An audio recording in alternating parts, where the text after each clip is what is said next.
like them hot, the one pop, I need a project, a hood rat.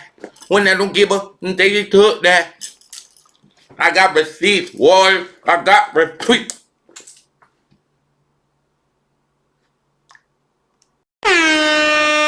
Escape global music. What are you escaping from? What up, what up, what up? It's your guy. D to the A to the R to the N. Bars. And get back with another episode of the Bars Report. That's right, my friends, the Bars Report. And today, we're going to be talking about Turk got receipts on BG, Eminem's new album, and Candace Owens' response. All this and more today on the Bars Report. Alright, Turk got receipts. Who knew? He was like, yo, I'm tired of everybody talking about me, man. I'm tired of BG mouth, man. I'm tired of all the bloggers. Yeah, those guys. I'm tired of all the bloggers. I'm tired of BG running his mouth. So I'm going to show y'all what I did last summer. I'm going to show y'all what I did last summer.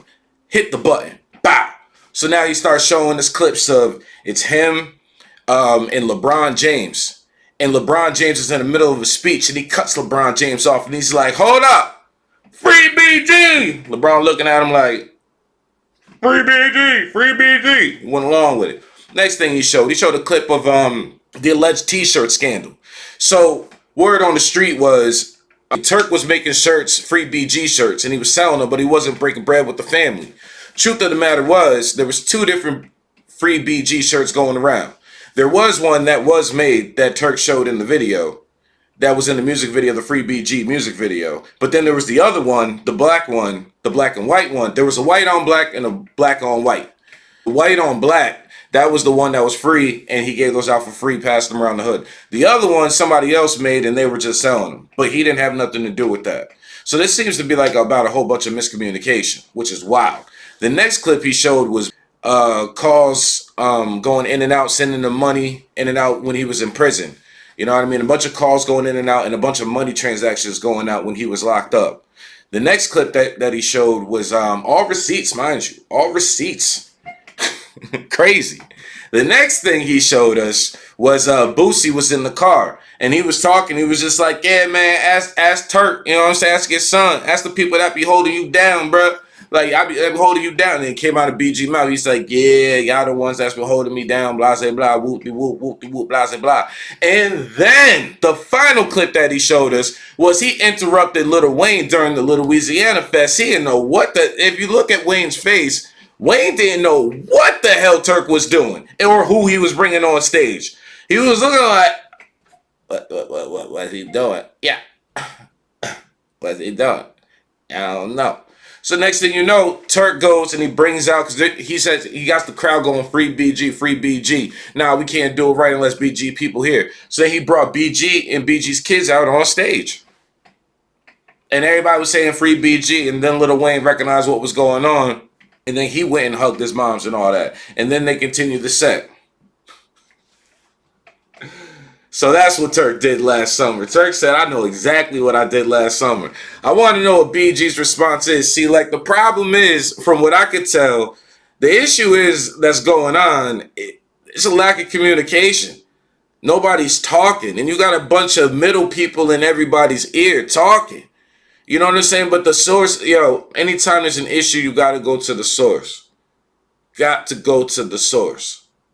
Because that's wild, man. Let me know your comments and your thoughts. But for me, this looks like it's going to be a reunion. I mean, yo, this at least deserves a conversation. BG and Turk at least got to talk at this point. Cut this nonsense out, man. Get the crowd what they want. Get the people what they want. Because you know I want it. I know you want it. I know the people want it. Let's go. Let me know in the comments what you think. Do you think BG is going to come around, or do you think BG is going to expose something else that didn't go down, or something that Turk is not talking about? Let me know in the comments.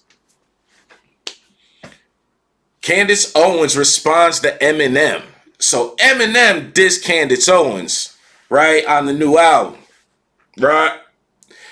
And pretty much Candace Owens came back, and she's on some, oh, Eminem just want to be down. He'll do anything to appease black culture.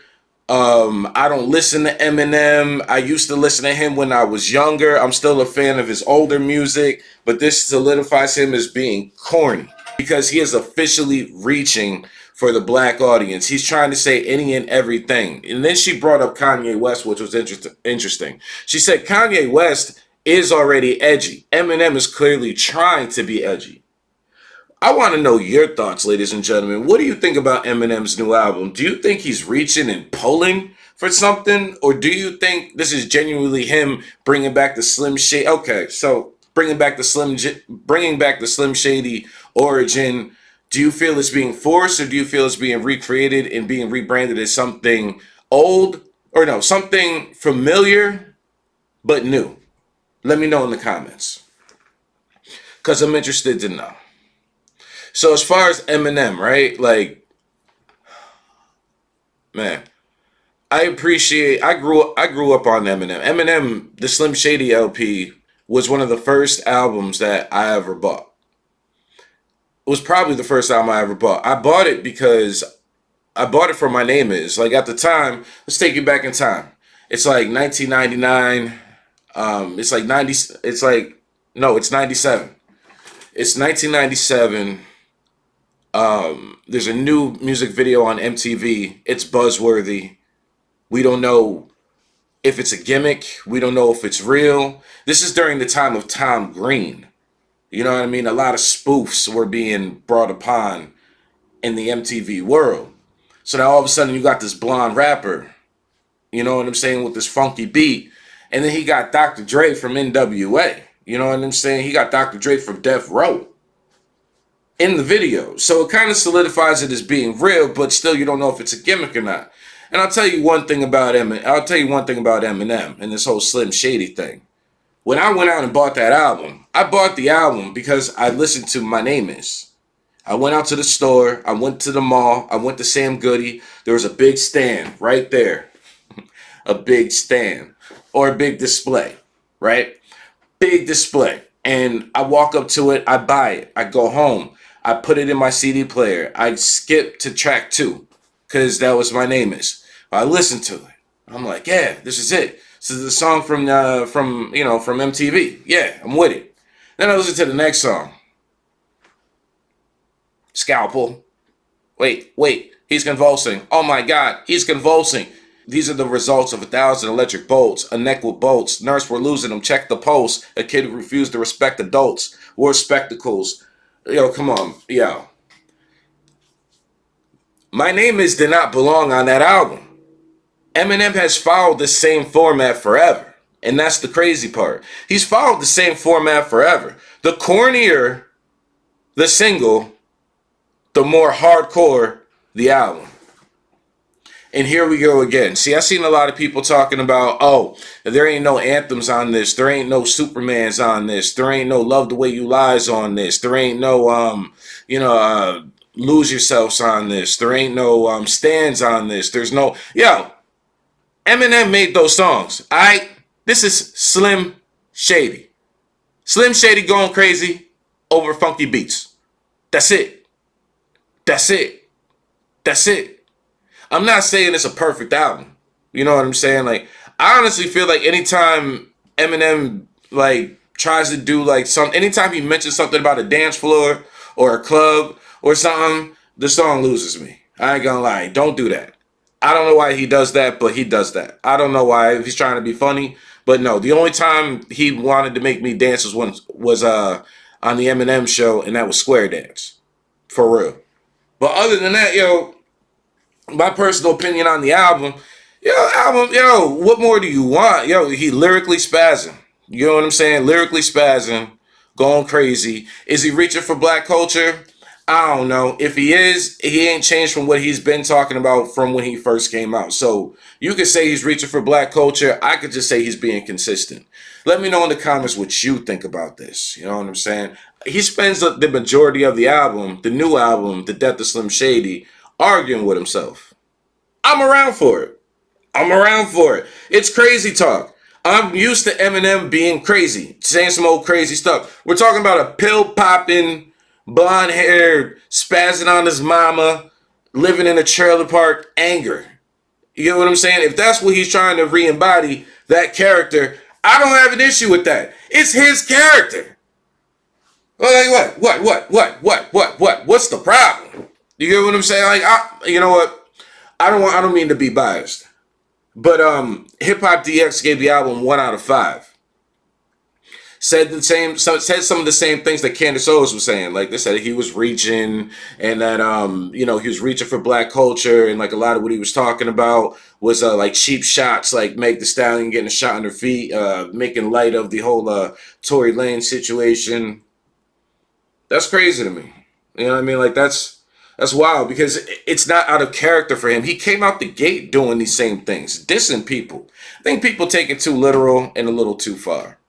You know what I mean? And this is the first album in a while that actually sounds like a better album. He has actually better beats since Revival. Like Revival was kind of like the downhill. You know what I mean? At least it was for me. Like that was like the downhill slide of his entire like ride. You know, like the transition to the new Eminem when the hair wasn't blonde anymore, more or less. I guess if that's what we can if that's what we could pinpoint it at, if that's what we can get the timestamp at. And since then, it just hasn't been the same. You know what I mean? But now it's a reminiscent of that. I'm actually digging it. You could tell he's using the old voice again, where he's talking nasally. When he's talking like this and he's rapping like that. You know what I mean? And like he's going back and forth with the new and the old. People were saying it might be AI. I don't think you need AI to make your voice sound a little more nasally. Man, I don't know. You let me know in the comments. Do you think Eminem was using AI, or do you think this was really the real deal? Let me know. So as I listened to the rest of the album, I heard Ken Kniff. I heard it was very familiar of the old Slim Shady that I grew up on. It brought me back to the blonde hair, to the white T-shirt, to the genital grabbing, to the dissing his mama. And people were saying that there was no growth on the album. There was growth. I mean, he said he wasn't beefing with his moms anymore. I mean, that's dope. You know, I mean, he has new targets and stuff. His usual targets, he fake apologized to MGK, Ja Rule, Will Smith, just to name a few of his older targets. We know Meg Thee Stallion he dissed.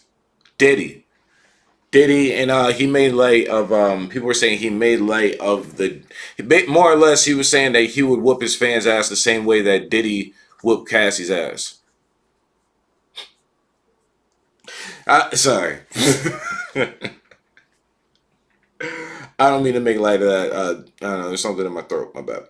Let me know in the comments, what do you think? Do you think Eminem was going too far? Do you think he was reaching? Or do you think this is just classic Slim Shady?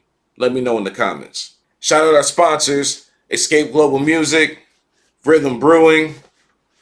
Shout out my man, Mikey T, the movie star, Report Card Radio. Like and subscribe.